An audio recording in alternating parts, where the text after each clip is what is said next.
Minority বিশেষ করে হিন্দু সমাজের পরিস্থিতি নিয়ে আমাদের মনে হয়েছিল যে যাতে কোনো মানে ভুল ধারণার সৃষ্টি না হয়, কারণ ভুল ধারণার সৃষ্টি করার মতো প্রচুর পরিবেশ আছে। বিশেষ করে মিডিয়ার একাংশ, আমি শুধু মানে কোন দেশে সেটা বলছি না, মানে মিডিয়ার একাংশ তারা এটাকে যতটুকু পারা যায় একটা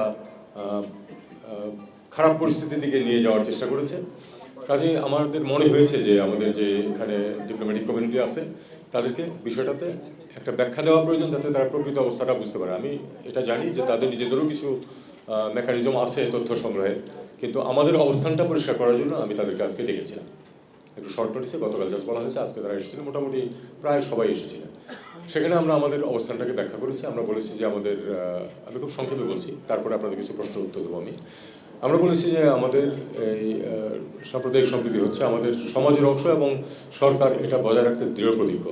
কোনো মানুষ তার ধর্মীয় বা সাম্প্রদায়িক পরিচয়ের কারণে নিগৃহীত হবে না, এটা আমরা অবশ্যই নিশ্চিত করব। এবং আমরা এটাও বলেছি যে যে সরকার আছে তারা এক্ষেত্রে 250টিরও বেশি ডিজাইন অপশন নিয়ে ওয়ালটন স্মার্ট ফ্রিজ, বোঝে আপনার প্রয়োজন। উল্লেখযোগ্য সাফল্য দেখিয়েছে গত যে প্রায় 4 মাস সময় যেটা পার হয়ে গেছে এর মধ্যে।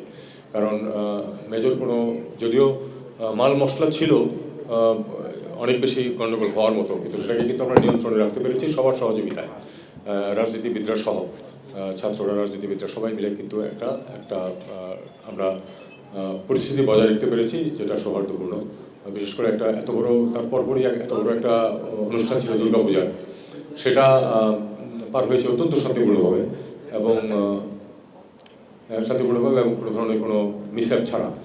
একটা দুটো স্ট্রে ঘটনা এখানে ওখানে ঘটে নাই, এটা কিন্তু যেটা আমরা বলি যে ঘটে নাই, তাহলে তো সেটা সত্য বলা হবে না। ঘটেছে 2-1টা ঘটনা, কিন্তু 2-1টা ঘটনা প্রতি বছরেই 2-1টা ঘটনা ঘটে। সেটা এই সরকার হোক বা অন্য কোনো সরকার হোক ঘটে। ব্যাপারটা হলো যে সেটাকে নিয়ন্ত্রণে নেওয়া এবং যারা এ ধরনের কার্যকলাপে লিপ্ত হয় তাদেরকে তাদের জন্য শাস্তি বিধানের ব্যবস্থা করা, তাদেরকে আইনের আওতায় আনা, এটাই হলো লক্ষ্য। এবং সেটা এই সরকার অত্যন্ত ডিলিজেন্সের সাথে সেটা পালন করেছে। আমি মোটামুটি এই লাইনে তাদেরকে ব্রিফ করেছি এবং আমি বলেছি যে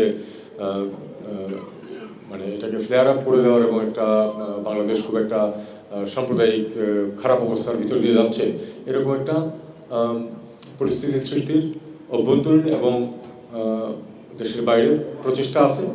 আমরা সেই প্রচেষ্টাটা যাতে সফল না হয় সেই চেষ্টা করছি। দেখুন, আমরা যে বার্তাটা দিতে চাই সেটা হলো যে এই সরকার কোনো ধরনের কোনো সাম্প্রদায়িক যে কার্যকলাপ সেটাকে বরদাস্ত করবে না, এবং সেটা হিন্দু বলে কথা নয়, মুসলিম বলে কথা নয়, আমরা সবাইকে সমান চোখে দেখব। এবং এই মেসেজটা আমরা সবাইকে দিতে চাই, পার্টিকুলার কোনো একটা অংশকে না, সবাইকে এই মেসেজটা দিতে চেয়েছি। এবং এটাও আমরা বলেছি যে এ ব্যাপারে আইন তার গতিতে চলবে এবং সেখানে যদি কেউ বিশৃঙ্খলা সৃষ্টির চেষ্টা করে অবশ্যই সেটাকে শক্ত হাতে দমন করা হবে। এই মেসেজটা সবার কাছে গেছে। এখন আপনি যেটা বলছেন যে পার্টিকুলার কাউকে, এটা আমরা যখন সরকারি পর্যায়ে যখন কোনো রিয়াকশন আমরা দেখি, আমরা সেটা প্রতিবাদ করি সরকারিভাবেই, সেটাই। আর বাকিটুকু আমরা ইন জেনারেল টার্মসে আজকে কথাবার্তা বলেছি। আমরা তো কোনো কাউকে দোষারোপ করার জন্য আসে, আমরা শুধু আমাদের অবস্থানটাকে শক্তভাবে উল্লেখ করার জন্য এসেছি।